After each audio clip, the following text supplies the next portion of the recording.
Welcome back to my YouTube channel. I hope आप सभी अच्छे होंगे। आज हम स्टार्ट करने जा रहे हैं चैप्टर नंबर 8। लास्ट वीडियो में हमने चैप्टर नंबर 7 किया था जो कि था इलेक्ट्रॉनिक पेमेंट सिस्टम, और आज हम कर रहे हैं सिक्योरिटी इश्यूज़ इन ई कॉमर्स। ठीक है, देखिए securities issue in e commerce क्या है। सिक्योरिटी इशू जैसे कि फ़िल्टर एंड फायरवॉल। ठीक है, अब ये वो मॉडर्न सिस्टम है जो ब्लॉक कर देते हैं आपके प्रोग्राम सिस्टम को। तो इसका सॉल्यूशन क्या है? Is capable for allowing access to customer and business partner is a control manner. ठीक है, अपने कस्टमर्स को और अपने बिजनेस पार्टनर को कंट्रोल करने के लिए बोलते हैं। It can be done in such a manner. ये सब किस मैनर में होता है? जो स्पेसिफिक सिस्टम होते हैं उसको एक्सेस कर देते हैं बाय द आउटसाइडर। ठीक है, सो देखिए फ़िल्टर का क्या मतलब है। Filter allows school business organization to set up and endorse the standard of what is not appropriate material। ठीक है, मतलब फिल्टर सिर्फ किन किन को अलाउ करता है? स्कूल को, बिजनेस को, ऑर्गेनाइजर को, कि अपने सेटअप को और एंडोर्स अपने स्टैंड को कर लो कि व्हाट इज़ और what is not appreciate for your material. ठीक है, सबसे पहले इन्होंने कहा है मेथड दिया है टेक्स्ट स्क्रीनिंग, URL मतलब uniform resource locator, proxy and web rating system. आपके लिए सब नया होगा, तो पहले देखते हैं टेक्स्ट स्क्रीनिंग क्या है। Text screening stops internet pages for loading when the filter encounter a word on the it's list. मतलब जैसे वो टेक्स्ट स्क्रीनिंग क्या है कि वो लोड करना बंद कर देते हैं, जैसे कि ब्रेस्ट ब्लॉक कर देते हैं कैंसर साइट्स को। ठीक है, URL ब्लॉकिंग क्या है? URL ब्लॉकिंग एक मेंबर है कमेटी का जो कॉन्टिन्यूस सर्च करता रहता है इंटरनेट को फॉर दी ऑब्सेसिव साइट्स। जो साइट्स जैसे कि फुल न्यूडी उनको बंद कर देता है, प्रोफेंटी वाली को बंद कर देता है, ड्रग यूज़ वाली को साइट्स को बंद कर देता है, जो ऐप्स आपके लिए अच्छी नहीं है उनको बंद कर देता है। प्रॉक्सी क्या है? प्रॉक्सी ओनली साइट्स वहाँ पे जहाँ पे स्क्रीन और अप्रूवल अलाउड करनी पड़ती है, जैसे कि एजुकेशन इंस्टीट्यूशंस हो गए और अनवांटेड साइट्स हो गई। ठीक है, वेब रेटिंग सिस्टम क्या है? वेब रेटिंग है जहाँ पे एज रेटिंग सर्विसेज होती हैं, सेफ सर्व रेटिंग सिस्टम होती है और सॉफ्टवेयर एडवाइजरी होती है। फायरवॉल क्या है? Internal network, firewall and external network, जैसे कि एंटरप्राइज नेटवर्क एंड इंटरनेट, इस तरीके से। ठीक है, उसके बाद हमारा आता है कि क्या फायरवॉल की सर्विसेज होती है। Data integrity, authenticity and कॉन्फिडेंटलिटी।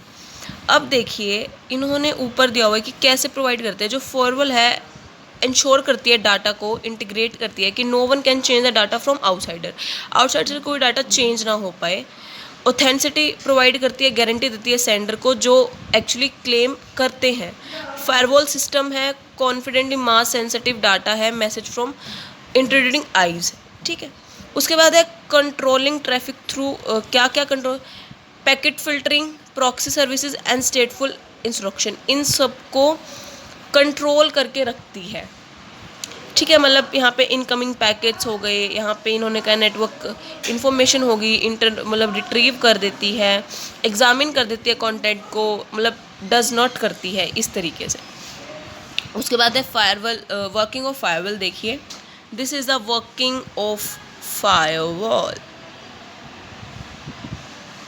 Okay, उसके बाद है प्रोटेक्शन क्या है, थ्रू फायरवॉल क्या है। रिमोट लॉजिक हो सकते हैं। अब हम पहले लॉगिन इनटू करें रिमूव सर्कल ऑर्गेनाइजेशन में जहाँ पे रिमोट लॉगिंग होने लग गई, एप्लीकेशन बैकडोर्स होने लग गए, जैसे कि हिडन एप्स होने लग गई, आप जैसे जानते हैं।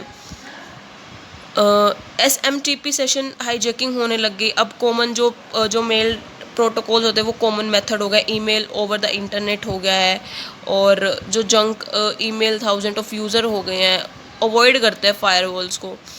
ऑपरेटिंग सिस्टम बाय होने लगे, जो ऑपरेटिंग सिस्टम है वो अलाउ करने लगे एंट्रीज़ को, जो बैकडोर्स के वो उन्हें प्रोवाइड करते हैं। रिमोट इनएफिशिएंट सिक्योरिटी कंट्रोल हो गया। डिनेल ऑफ सर्विसेज हो गई, जो अवॉइडेड होते हैं by the farewell wall networks, email bombs हो गए जो अटैक करते हैं, पर्सनल अटैक करते हैं, और जो सेंड करते हैं same email, thousand email, more and more message जो एक्सेप्ट नहीं करे जा सकते, वो ये एक अटैक है जो कि सेव किया जाता है फायरवॉल के थ्रू। मैक्रोज हो गए, एक सीक्वेंस परफॉर्मेंस में ऑपरेट किया जाता है उस तरीके से, और जो हैकर्स का एडवांटेज मिलता जाता है ताकि वो मैक्रोज को क्रिएट कर सके और फिर डिस्ट्रॉय कर सके डाटा को, और कंप्यूटर को क्रैश कर सके। वो क्रैश कर देता है अपने कंप्यूटर्स को। उसके बाद है वायरसेस, जो फायरवॉल ऑल्सो प्रोटेक्ट करता है अपने कंप्यूटर को फ्रॉम द वायरसेस अटैक्ट। मतलब फायरवॉल एक ऐसा प्रोटेक्शन है जो आपके इन सभी ऐप्स को स्पैम होने से, वायरसेस आने से, हाईजैकिंग होने से, ईमेल बॉम्ब्स होने से, रिमोट लॉगिंग होने से आपकी हेल्प करता है। ठीक है, it's a safe guard for your computer. देखो इधर लिखा हुआ है the firewall also safe guard our computer for these attacks. आप ये लगा लीजिए फायरवॉल आपका एक प्रोटेक्टिंग इंस्ट्रूमेंट है जो आपके कंप्यूटर्स को, आपकी ऐप्स को बचा के रखता है। लिमिटेशंस क्या है फायरवॉल की, देखिए लिमिटेशंस हैं unable to prevent attack from magnetic tapes, मतलब कई बार मैग्नेटिक टेप से प्रिवेंट करने में कई बार अनएबल हो जाता है। सिक्योरिटीज़ इश्यूज और प्राइवेसी इशू की वजह से भी फायरवॉल काम करना बंद कर देता है फायरवॉल। और कई बार जो वायरसेस होते हैं सीडी के थ्रू आते हैं, उसमें भी कई बार वो हेल्प प्रिवेंट करने में अनएबल हो जाता है। और जो ड्राइवन अटैक होता है, वहाँ जो डाटा ड्राइवन अटैक होते हैं वहाँ पे भी अनएबल हो जाता है। Recovery from attack means we have to protect the data from hackers और अदर थ्रेट्स, मतलब हम अपने डाटा को बचाते हैं हैकर से और अदर सोर्सेज से। देखिए अटैक डिटेक्शन कैसे होगा कि कुछ इस तरह की फाइल, सॉफ्टवेयर और फाइल प्रॉब्लम हो जाती है जो सेंस में प्रोटेक्ट नहीं कर पाते हैं। फिर है damage assessment, correction and recovery, हम करेक्शंस कर सकते हैं, रिकवर कर सकते हैं, और करेक्टिव फीडबैक भी ले सकते हैं अप एंड रनिंग बिजनेस में। अगर फीडबैक नहीं लेंगे तो हमें पता भी नहीं चलेगा क्या क्या प्रॉब्लम आ रही है। Need and importance of security in E transactions, देखिए क्या है, cyber security is one of the most important e commerce feature. Without the proper protocol, e-commerce owners put themselves and their customer at risk for payment frauds. ठीक है, even small store can find themselves at a higher risk if leave gap is their online security. सबसे पहले credit card fraud, जो credit card का fraud होता है, ठीक है, आपको पता ही होगा ये। फंड फ्रॉड नॉर्मल बात है, कई बार फंड की फ्रॉड हो जाते हैं, कई बार ज़्यादा हो जाते हैं, कई बार कम हो जाता है। मर्चेंट फ्रॉड जो कि मार्केट प्लेस में होता है। कार टेस्टिंग होती है कि वो कैसे क्रिएट हो रहा है, कैसे उसकी वैलिडिटी कब तक है, कितनी नहीं, इस तरह से। फ्रेंडली फ्रॉड भी हो जाता है, चार्ज बैक फ्रॉड हो जाता है। आइडेंटिफाइड थीफ, कई बार हमारे जो थेफ्ट हो जाते हैं। फिशिंग हो जाती है, फिशिंग मतलब allow criminals to access bam, allow access, मतलब email ID, user ID credit card मांगते तो वो फिल कर देते बाय हैकिंग। ठीक है, उसके बाद है इंटरनेट सिक्योरिटी रिक्वायरमेंट क्या है, उनकी कैटेगरीज दी हुई है। Confidentially, integrity, non reputative, availability, audibility, authenticity and authorization. अब देखिए कॉन्फिडेंशियल, जो ई कॉमर्स है वो ट्रांसफ़र करता है कॉन्फिडेंशियल एंड सेंसिटिव इंफॉर्मेशन को to the over the unsecured networks. ठीक है, इंटीग्रिटी क्या है, एक प्रॉपर्टी है ऑफ अ मैसेज जो स्पेसिफाई करती है, रिसीव्ड करती है मैसेजेस को या फिर सेंडर्स को इंटरनेट के थ्रू, बट जो सेंडर और रिसीवर होते हैं वो रिक्वायर करते हैं मैसेज को टू इंटीग्रेट कर सके जब वो ट्रांसफ़र कर रहे हैं। ठीक है, नॉन रेपुटेटिव, कई बार रेपुटेशन की वजह से भी रिसीवर्स डिनाई कर देते हैं मैसेज को रिसीव करने में। अवेलेबिलिटी, कई इन्फॉर्मेशन इतनी स्टोर्ड और बीइंग ट्रांसफर्ड होती हैं जिन्हें अंडर कंडीशन रखना पड़ता है। इंटरनेट एक वास्ट नेटवर्क है जो कि हमें उसको टाइम टू टाइम देखना पड़ता है। ऑडिबिलिटी क्या है, जो ऑडियो डाटा है उसे रिकॉर्ड करके रखना है, कीप इन ट्रैक में रखना पड़ता है ताकि जब वो ट्रांजैक्शन अक्कर हो इंटरनेट के थ्रू तो हम उस डाटा को एक कंडीशन और कॉन्फिडेंटली में मीट करा सकें, वहाँ पे यूज़ कर सकें। ऑथेंटिसिटी क्या है, एक ऐसा प्रोसीजर जो आइडेंटिफाई करता है सेंडर ऑन द इंटरनेट, भी सेंडर कौन है इंटरनेट पर। ठीक है, जैसे कि उन्होंने यहाँ 3 मतलब something you have, something you have and something you are. ठीक है, इस तरीके से।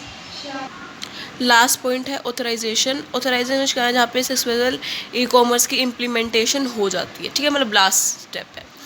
उसके बाद है management issue related to e commerce. कैसे है, हम ये देखते हैं कि हमारे find the right product to sell, ऐसा कौन सा प्रोडक्ट है जिसे हम सेल कर सकते हैं, एक आइडियल प्रोडक्ट क्या है, फिर हम अपने कस्टमर को, परफेक्ट कस्टमर को कैसे अट्रैक्ट कर सकते हैं, जनरेटिंग ट्रैफिक जैसे कि ईमेल, सोशल, डिस्प्लेज, ये सब, कैप्चरिंग क्वालिटी लीड्स, फिर हम अपने प्रोडक्ट की क्वालिटी लीड देखते हैं कि हमारे प्रोडक्ट कितना अवेलेबल है, क्या एडवर्टीजमेंट की ज़रूरत है, क्या नहीं है।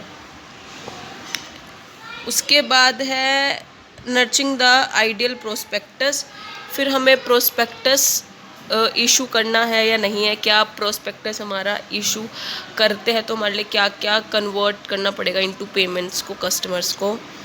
उसके बाद है converting shopper into paying customer, जो शॉप पर थे वो कौन कौन पे करने के लिए तैयार है, रिटेनिंग कस्टमर्स कौन से हैं, कितना हमें प्रॉफिट अचीव होगा और कितने टाइम तक हमारी ग्रोथ होगी। फिर उसके बाद राइट टेक्नोलॉजी और पार्टनर्स को चूज़ करना पड़ेगा, फिर हमें अट्रैक्ट और हायर करना पड़ेगा राइट पीपल को, ताकि वो ये सब इनका हैपनिंग करा सके, मतलब उसको प्रोसेस में ला सके।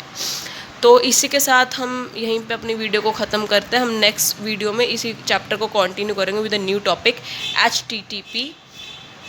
सो वीडियो को लाइक, शेयर, कमेंट कर देना और चैनल को सब्सक्राइब करना मत भूलना। Thank you, have a nice day.